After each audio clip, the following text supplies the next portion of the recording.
Le potentiel, c'est le mot qui équivaut à puissance. Dites avec moi puissance. Force. Gédéon était né pour une raison. Juge chapitre 6, verset 11 à 16. Je vous en épargne la lecture. Voilà ce qui s'est passé avec ses frères. Avant sa naissance, il y avait un problème. Et Dieu dit à ses parents, je vais vous donner un enfant.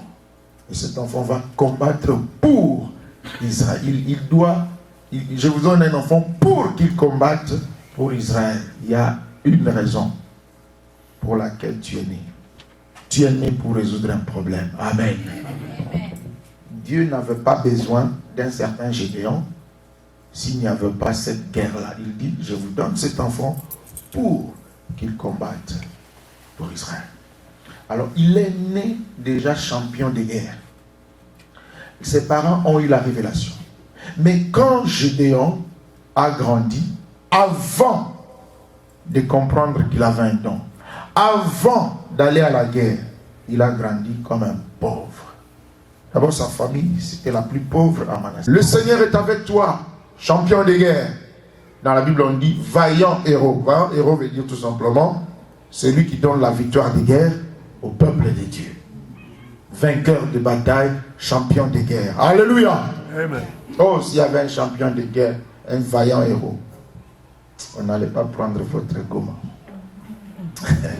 Alléluia. Amen. Voilà Gédéon, il est né pour résoudre un problème. Alors Dieu lui dit ceci, j'aime ces mots ici. Va avec cette force que tu as. La force, c'est ça le mot? Potente, ok, potentiel. Dieu est omnipotent. C'est-à-dire qu'il a la puissance de faire toutes choses. Mais toi, tu n'es pas omnipotent. Tu as une potence de faire quelque chose dans ton domaine donné. Amen, hein? Amen. Dieu ne nous crée pas des généralistes. Il y a un don spécial. Il y a une vocation majeure en toi. Même si tu as plusieurs dons, il y a un don spécial pour lequel tu dois vivre. Amen. Amen. La société. Un grand gestionnaire de naissance. Mais il avait aussi le don d'interpréter les songes. Ce n'était pas son appel principal. J'appelle cela don subsidiaire parce que c'est un don qui vous propulse dans le grand don. Amen. Hein? Il vous propulse dans le grand don. David, il avait le don de chanter. Mais ce n'était pas son appel principal. Le don de chanter déclenchait deux choses en lui. La prophétie et la royauté. Parce qu'en chantant, il a eu quand même accès au palais royal. Il a délivré, ses chants ont délivré Saül. En chantant, il nous a donné des prophéties sur Jésus. Mais ce n'était pas son nom principal. Son nom principal, c'est le berger d'Israël. C'est pourquoi Joseph, par exemple, chez ses parents, papa lui dit, va dans les champs, vérifier comment se portent tes frères et le troupeau. Quand on envoie quelqu'un dans la ferme pour faire l'inspection du personnel et des animaux et donner rapport au propriétaire, on l'appelle comment? Manager, gérant. C'était ça son appel. Il était initié dans la maison de son père. Il va chez Potiphar, c'est la même chose. Il va gérer la maison de Potiphar, ça marche. Et j'aime ce que ma Bible dit. Et la prospérité l'accompagna. Dans tout ce qu'il faisait, ça marchait. Donc si on l'avait choisi comme footballeur, il allait échouer. Il est né pour gérer. Amen. Hein? Tu échoues quelque part parce que tu n'es pas appelé à cela. Ce n'est pas ta chose. Alléluia. Amen. Quelqu'un est appelé pasteur entre nous. Le verset que tu as choisi toi-même dans la Bible. Oh, je pense que... Et puis les gens sont assis là. C'est type, il souffre. Hein? Qu'est-ce qu'il dit là? Il a donné tel verset. Voilà.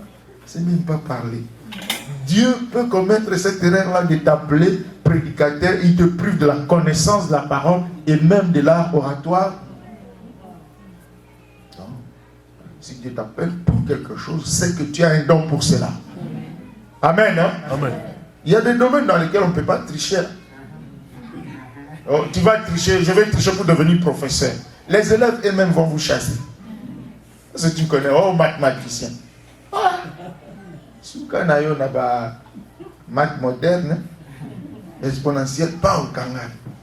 Nous voyons qu'il y a des domaines dans lesquels les gens vont que par-ci par-là parce que ça ne rapporte rien. Parlons de Joseph pour entrer dans notre passage sur les empêchements.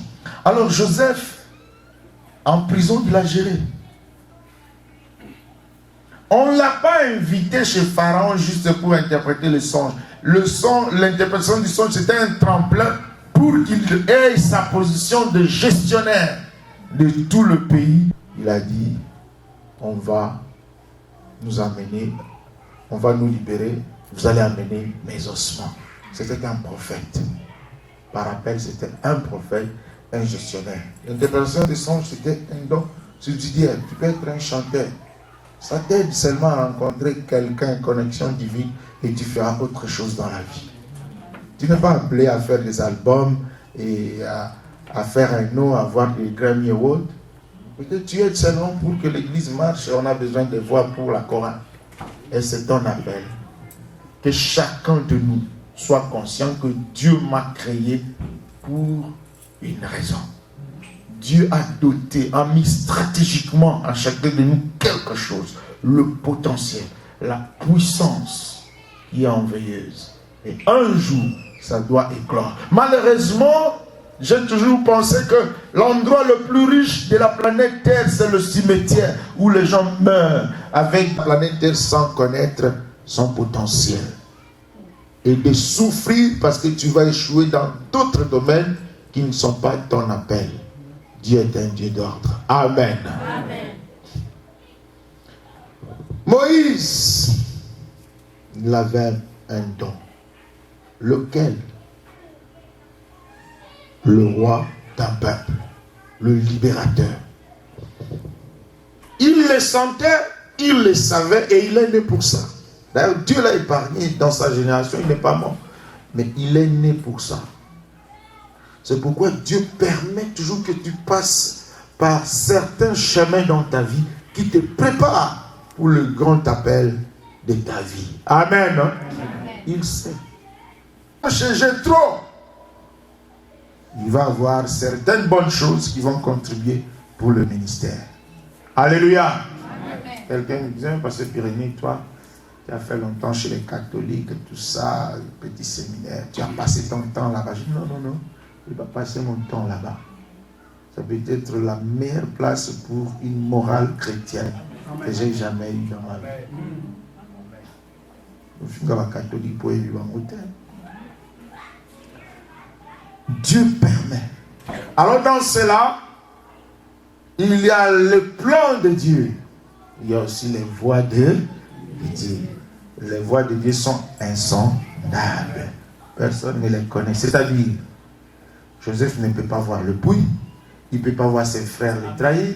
Il n'a rien vu. Il est visionnaire, il n'a rien vu. Dieu va s'arranger à ce que tu ne vois pas le plan. Mais il te montre seulement la fin, la volonté. Est-ce que quelqu'un me comprend? Ah, Freddy est très content de cet enseignement. Et la Bible dit, de tout cœur, je veux partager des choses avec vous. Est-ce que quelqu'un est à l'aise ce soir? Amen. La Bible nous montre ce potentiel-là dans la vie de Moïse. Mais ça prend, il sent, mais il faut attendre le temps. Il a tué un Égyptien pour libérer les Hébreux. Il allait tuer combien d'Égyptiens par jour pour arriver à la libération totale du peuple de Dieu. Tu as un don, mais tu as besoin de passer par les buissons ardents. Tu as besoin d'une expérience spirituelle. Tu dois connaître le Seigneur. Tu dois entendre sa voix. Et tu as besoin du feu du Saint-Esprit. Et les choses vont marcher. Alléluia. Quelqu'un aussi peut connaître son don, comme Moïse. Il était possédé. Il vient de la maison de Pharaon. Comment est-ce qu'il va libérer les gens que Pharaon combat? Il est sorti du pays avec un record, un casier judiciaire de meurtrier. Et il était célibataire, meurtrier, fugitif dans un pays étranger, sans papier d'immigration. Job, fermier. Et selon Actes des Apôtres chapitre 7, c'est un homme qui a étudié dans toute la sagesse, entre guillemets, toutes les universités de l'Égypte. Donc s'il y avait un niveau très élevé d'études, Moïse l'a acquise. C'était un futur pharaon. Mais il avait un appel autre.